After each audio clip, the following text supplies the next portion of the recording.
नमस्कार दोस्तों, स्वागत है आपका हमारे चैनल वीके डिजिटल पर। मैं हूं कृष्णा और इस वीडियो में हम बताने वाले हैं किसी भी हार्ड डिस्क या फिर स्टोरेज डिवाइस में आप पार्टीशन यानी कि अलग अलग पार्ट कैसे बना सकते हैं। चाहे वो हो आपका ये एक्सटर्नल हार्ड डिस्क या फिर हो इंटरनल के टाइप का इस तरह का एसएसडी या फिर हो मेमोरी पेन ड्राइव, मेमोरी का नहीं पेन ड्राइव।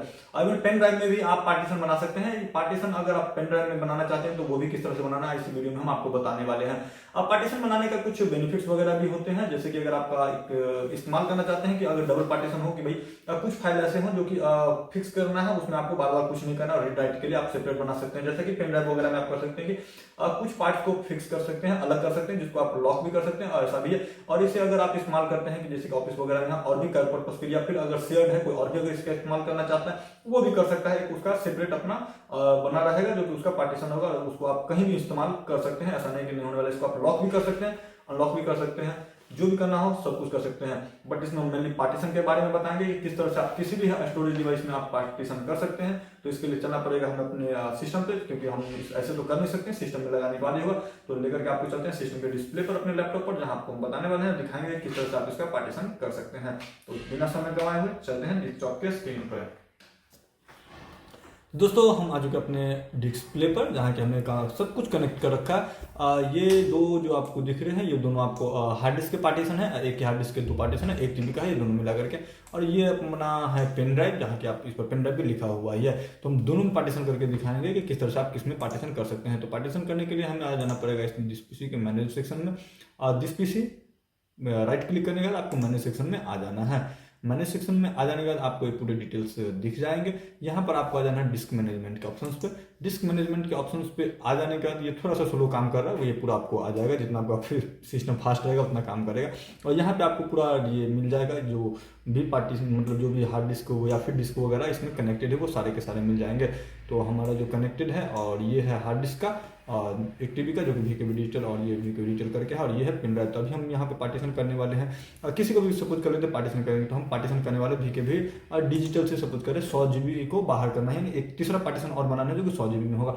बट यहाँ पे दोस्तों आप देख सकते हैं ये EXFAT फॉर्मेट में है, तो ये यहाँ पे अभी नहीं होने वाला पार्टीशन इस सिस्टम में। तो इसको फॉर्मेट चेंज करना पड़ेगा। इस जगह पे फॉर्मेट चेंज करने के लिए हमें करना पड़ेगा इसका फॉर्मेट करना पड़ेगा, यानी कि पूरे डेटा को इसमें से इरेज करना पड़ेगा। हालांकि ये पेन ड्राइव आपको NTFS फॉर्मेट में ही है, तो आप इसका जो पार्टीशन है वो कर सकते हैं। तो चलिए हम आपको इसमें दिखाते हैं कि इसका पार्टीशन किस तरह से कर सकते हैं। अब मेजरली हमने आपको बता दिया ये EXFAT फॉर्मेट में काम नहीं करेगा, चूंकि हम इसको मैक में इस्तेमाल करते हैं तो इसका पार्टीशन इस हिसाब से बना है। बट आपको अगर इस्तेमाल करना है मैक में तो ऐसा नहीं कि आप इस्तेमाल नहीं कर सकते। आप पार्टीशन बना लीजिए पहले NTFS में, और उसके बाद उसको फिर से पार्टीशन को चेंज कर दीजिए EXFAT में, फिर आपका कंफर्टेबल हो जाएगा, हर एक डिवाइस में चलेगा। तो अभी हम पेन ड्राइव का पार्टीशन करने वाले हैं। पेन ड्राइव को पार्टीशन में आ जाना है, उसके बाद यहाँ पे आ जाना आपको राइट क्लिक करके सिंक वॉल्यूम में सिंक वॉल्यूम करना है। ये आपको पूरा डिटेल्स दिखा देगा कितना आपको कम आ जाना है। इसमें आपको कितना GB का एक सेपरेट पार्टीशन करना है वो आप अपने इच्छा अनुसार बना सकते हैं। चलिए हम इसमें 4000 MB का बना लेते हैं, मोटा मोटी 3 पॉइंट समथिंग GB का हो जाएगा। आपको अगर एग्जैक्ट GB में रखना है तो 1024 से उसको मल्टीप्लाई करते रहिए और आप अपना उस हिसाब से रख सकते हैं। हम 4000 MB का है, लगभग 3 पॉइंट समथिंग का आ जाएगा। यहाँ पे हम सिंक कर लेते हैं। सिंक कर लेने के बाद ये आपको बन चुका है 3.9 GB का अनएलोकेटेड है। इससे अभी ये शो नहीं करेगा, ऐसा नहीं है कि ये बन गया तो अब हो गया, इसको ये अभी अनएलोकेटेड किया गया और ये आपका 11 GB का बच चुका है। इधर आपको 4 GB में आ जाना है, इसको आपको न्यू सिंपल वॉल्यूम में इसको कन्वर्ट करना है। तो हमें आ जाना है राइट क्लिक करके ये अनएलोकेटेड वाला याद रखिए, इस पे इसको हमको अनएलोकेटेड है, इसको न्यू सिंपल वॉल्यूम पे क्लिक कर देना है। सिंपल वॉल्यूम में आ जाना है, उसके बाद आपको नेक्स्ट क्लिक कर देना है। नेक्स्ट करने के बाद यहाँ पे आपको पूरा डेटा दिख रहा है कि कितना MB का है और ये कितना फाइनल होने वाला है। आपको इसका जो लेटर वगैरह वो भी यहाँ से आप चेंज भी कर सकते हैं या फिर आप इसका नाम भी दे सकते हैं। चलिए हम इसमें कुछ भी चेंज नहीं करेंगे, H है H पर ही रहने देते हैं। उसका दोस्तों इसका फॉर्मेट टाइप अभी जैसे कि हमने आपको बताया था कि फॉर्मेट आप बनने के बाद इसका कंफर्टेबल मैक में भी इस्तेमाल कर सकते हैं, तो यहाँ से आप इसका इस्तेमाल कर सकते हैं और या फिर इसके बाद भी कर सकते हैं। हम इसको NTFS पर ही फिलहाल इस्तेमाल कर रहे हैं, चूँकि मैक में हम इस्तेमाल नहीं करें तो FAT को अभी नहीं रहने देते हैं, इसी पर रहना NTFS में ही रख लेते हैं। और न्यू वॉल्यूम लेवल में आपको जो नाम देना है वो आप दे सकते हैं। तो हम इसका न्यू वॉल्यूम है, हालांकि न्यू वॉल्यूम बहुत सारा हो जाएगा, हालांकि हमारे में है नहीं, बट फिर भी कर देते हैं। चलिए SanDisk 2 हम कर दिए हैं और नेक्स्ट कर लेते हैं और ये फिनिश।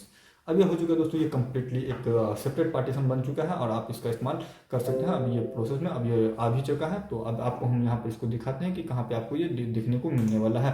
तो दोस्तों ये देखिए SanDisk 2 आपको देखने को मिल रहा है। इसे एक बार अगर रिफ्रेश कर दें तो भी आ जाता है। इसमें अभी कोई फाइल वगैरह नहीं है और टोटल जो साइज है इसका 3.9 GB का बना है और स्पेस जो यूज करने के लिए 3.88 GB और ये 16 GB था, उसमें से ये हट करके बचा है 11 GB टोटल, जिसमें 10.9 GB मेरे पास अवेलेबल है। अब आप इसे फ़ोन में भी लगाएंगे तो ये 2 स्टोरेज डिवाइस आपको शो करेंगे। इसी तरह से आप दोस्तों किसी भी स्टोरेज डिवाइस को पार्टीशन कर सकते हैं।